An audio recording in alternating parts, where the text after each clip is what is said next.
Et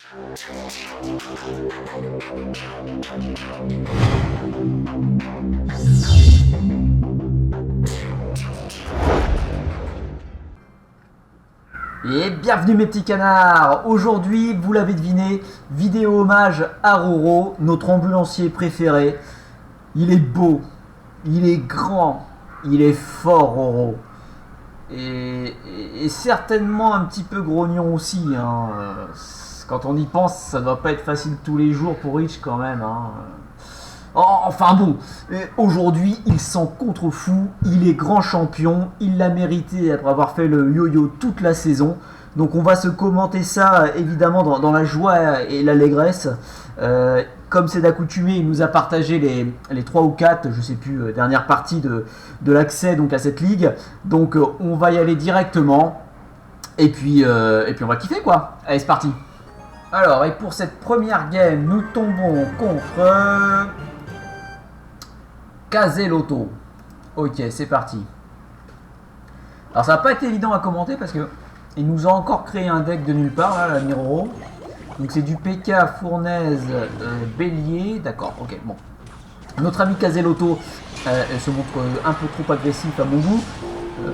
Bien joué, bah ouais, mais t'as hyper mal joué quoi.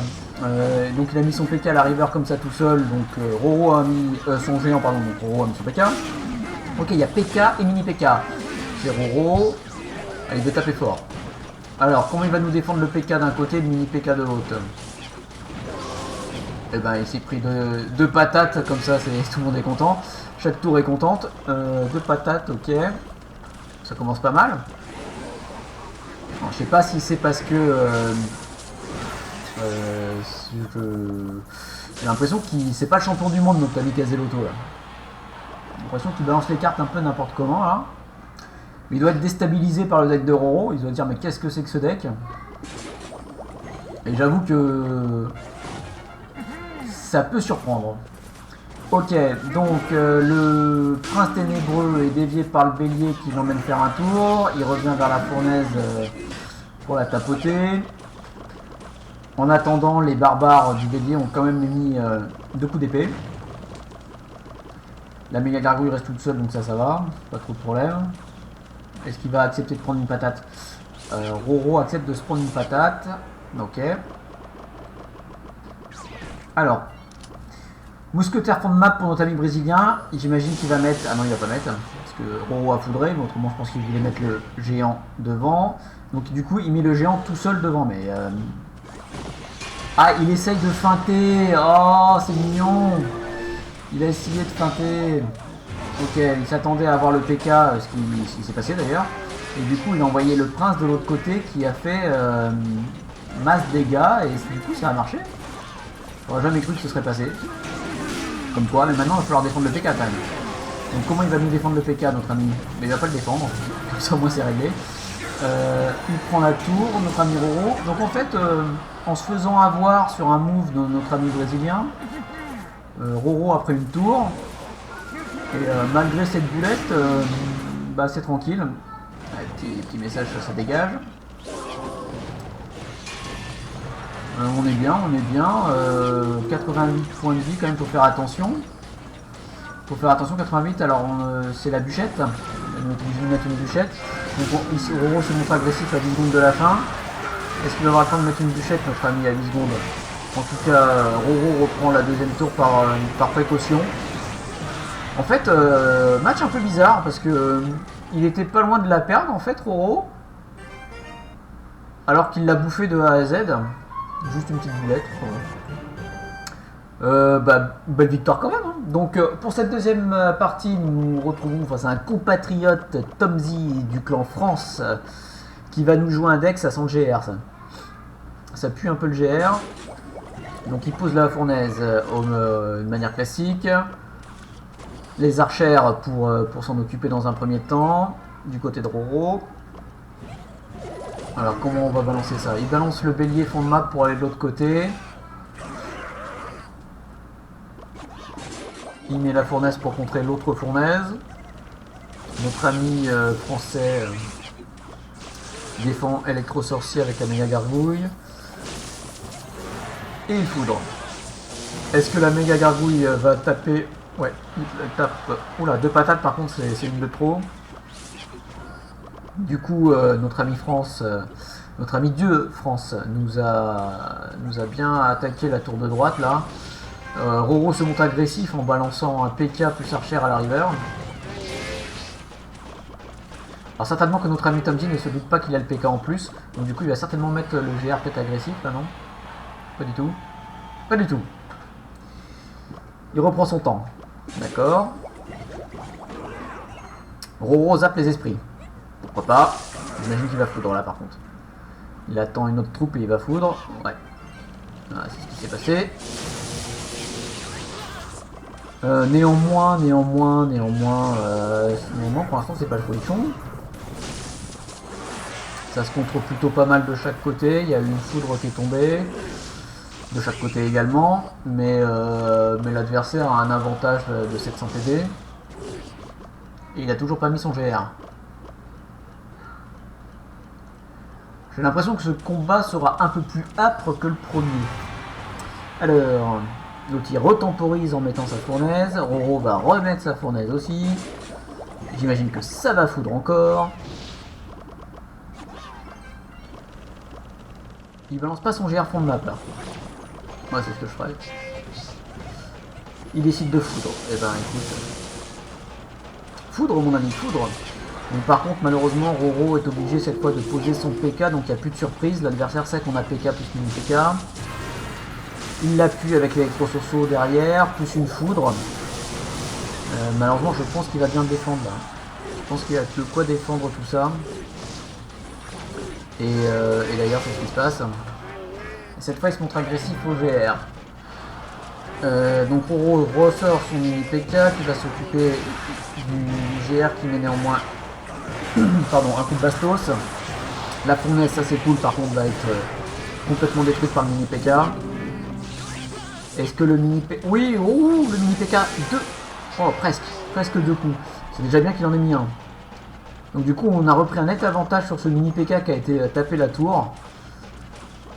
Et le sien ne fera rien du tout. Donc ça c'est plutôt bien. Là il va être obligé de se montrer agressif, notre ami Tomzi. Parce que sinon c'est quoi? C'est 2 foudres, Ah, je vois pas de message. Il va être obligé de se montrer un peu plus agressif. C'est marrant parce qu'il construit aucun push de derrière avec son GR fond de map. Ok, oula, le bélier qui part pas finalement. Ouais, ça se neutralise à la river pour l'instant. Alors le fait de mettre le PK comme ça l'empêche de mettre le GR à la river aussi, c'est pas trop mal. Ah, il y a carrément PK plus mini PK directement sur la map.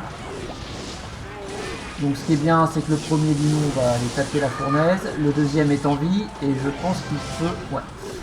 Il a bien fait de faire ça, notre ami Tomzi, parce que sinon je pense que le PK allait sur la tour, terminer la partie.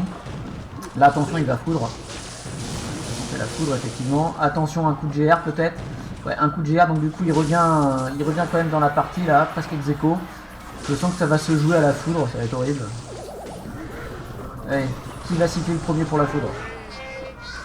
Je le sens bien comme ça, le finish. Néanmoins, Roro essaye quand même de balancer un bélier. Mais il ira pas loin, il a tout ce qu'il faut là pour le contrer. Il met même plus la fournaise pour construire un push avec le GR, plus rien du tout. Donc là, ça va se jouer à la foudre.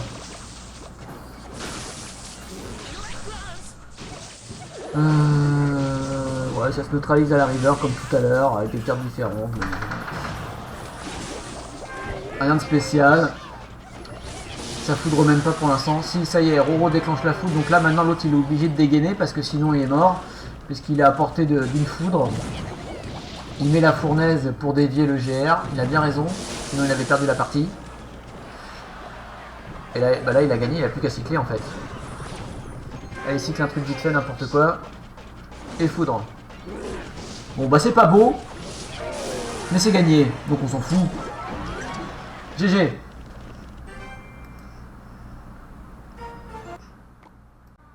Et nous voici donc à la dernière game avec, comme vous pouvez le constater, le profil tout à fait flatteur de notre ami asiatique. que nous rencontrons donc pour l'accès à la Ligue Grand Champion, qui nous joue un deck méga chevalier appuyé, je crois qu'il y avait le cochon, je crois que c'était cochon et dragon de l'enfer, ou mineur, c'était mineur, il n'y a pas le cochon, j'ai rêvé, mais je n'ai pas fait attention. La fatigue, les enfants, la fatigue. Ok, donc dragon de l'enfer, fond de map qui arrive tout doucement, ça va être contré par les archères. Jusque là rien de spécial. On envoie le mineur, on commence à gratter du côté asiatique. Le mini PK a été mis derrière. Bon, mauvais pré. Mauvais coup. Anticipation un peu ratée, mais c'est pas trop grave. Par contre, c'est level 12 encore là, cette carte. Ah, il a pas du tout un deck maxé, notre ami en face là. Ok, Bélier envoyé côté droit. Donc, encore une Mega Knight level 12. Et il a toutes ses cartes en level 12, j'ai l'impression. Pas mal, vu son niveau. Donc, le mini PK va se faire contrer par notre PK. Malheureusement, il va lui mettre un coup, je pense. Ouais. Alors, est-ce qu'il va continuer à gratter au mineur? Il continue à gratter au mineur, lui aussi level 12. Ce qui n'enlève rien, évidemment, au mérite de Roro. Mais c'est simplement pour constater que notre ami doit quand même bien jouer. Ouais, donc c'est un deck pur grattage. C'est étonnant comme deck, parce que c'est un deck grattage poison mineur, avec Mega Knight et Dragon de l'Enfer. C'est plutôt étonnant. D'habitude, dans ce type de deck, c'est le Cava Bélier ou le Cochon, mais pas du mineur poison. Intéressant, intéressant en tout cas. Donc il continue de gratter gentiment de son côté, mais nous on a fait très mal. Oh là là là, le PK qui est passé. Oh là là, 2 coups de PK. Ah ouais, il lui a fait très très mal au PK là quand même côté droit. J'aurais jamais cru que ce serait passé comme ça. Et c'est passé comme dans du beurre. La double PK. Par contre attention, il n'y a plus rien de l'autre côté. Donc comment il va se dévier ça? Avec le bélier, très bien. Néanmoins, la tour est à 1400 PV, bientôt 1300. Ah, ça fait mal le mineur poison, hein. Quand on fait pas attention, ça fait très mal. Là, il faut dédier le mini PK, très bien, quitte à sacrifier l'électro-sorcier. 14 secondes de la fin, là il va nous envoyer il va nous envoyer tout ce qu'il peut, là, plein de balles, là, le famille asiatique, c'est certain. Donc on va dévier, voilà, il met le bus, mais il peut toujours envoyer son mineur si c'est trop tard. C'est la win, et regardez comme il est content. Il est content en haut. Il est content. Et nous sommes également très heureux pour lui. Voici le deck qu'il a utilisé durant son rush, deck à mon avis de sa conception. Gros GG parce que son PK est passé vraiment comme dans du beurre et ça a suffi. Ça a suffi, une fois c'était bon. Donc voilà, j'espère que ces petites vidéos vous aura plu, lui aura plu également. Et je pense qu'on va en faire d'autres tout prochainement parce que vu que tout le monde pète son record, je pense qu'il va y avoir plusieurs vidéos qui vont sortir tout bientôt. Sur ce, bonne journée à tous, gros bibi, ciao ciao.